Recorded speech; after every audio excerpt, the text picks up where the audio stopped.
You are about to see is an unprecedented high-definition tour of Jerusalem's Al-Aqsa Mosque compound in 360 degrees.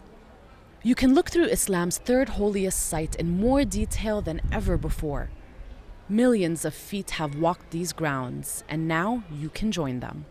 This tour will take you inside the Dome of the Rock and Al-Qibli Mosque, and around many of the other religious landmarks on the compound's 14-hectare grounds. To experience Al-Aqsa in 360 degrees, drag your mouse around the screen to navigate, or tilt your phone in the direction you'd like to view. You are now atop the central platform housing the Dome of the Rock, which was built on the highest spot of Al-Aqsa compound, a plateau that rises 4 meters above the rest of the mosque's courtyard. Caliph Abdul Malik bin Marwan had the dome built in the 7th century on top of a large rock, the spot where Muslims believe the Prophet Muhammad ascended into heaven. It is one of the earliest existing models of Islamic architecture.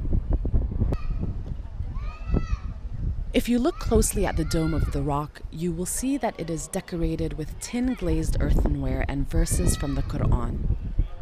Also, in this area of the platform is the Dome of Ascension. Can you make out the smaller, crown-shaped dome at its peak? The Dome of Ascension was built to commemorate the Prophet Muhammad's ascension into heaven. In between the two larger domes, you can see a smaller octagonal dome. This was built to mark the spot where the Prophet Muhammad is believed to have led the prophets and angels in prayer during his night journey. You are now on the eastern side of the Dome of the Rock platform. Move away from the Dome of the Rock and you will see the Dome of the Chain, which is located next to it and used as a space for prayer. The Dome of the Chain is among more than 200 historic and religious sites, domes, and water wells located throughout Al-Aqsa compound. Let's go inside the Dome of the Rock. Many Muslims come here to read and discuss the Quran.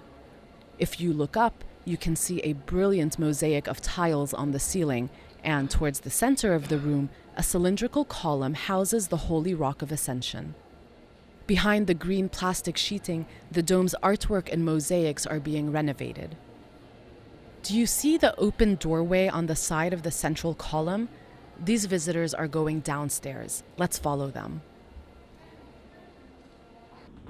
Now we are underneath the Holy Rock of Ascension, in a tiny cave where worshippers come to pray, like this man here. If you look around the whole cave, you will see the space is very small.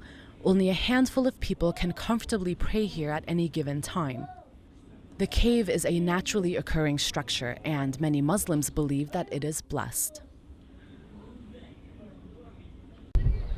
We are now back outside in the southern part of the Dome of the Rock's courtyard.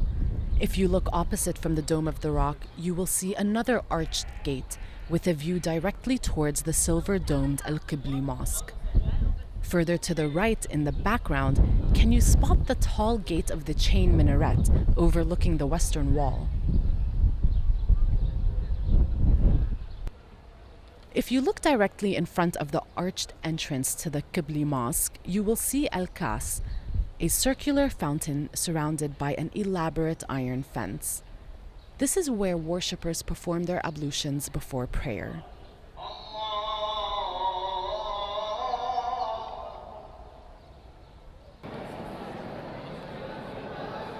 We have now stepped inside the Qibli Mosque, a structure that dates back to the 8th century.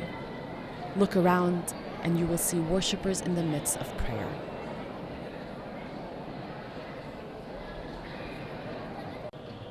Here's another angle from inside the mosque. If you look up towards the intricately patterned ceiling and then down to where the arched columns meet, can you see the circles containing Arabic script? Written here are the different names for God.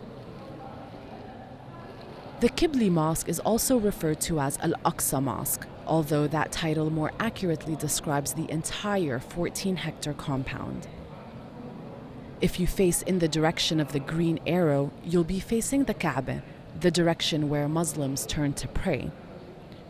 Al-Aqsa Mosque was the first qibla, or direction of prayer, in Islam. Although the mosque looks peaceful today, it has come under attack numerous times as Israeli soldiers have fired tear gas and rubber-coated steel bullets inside the compound.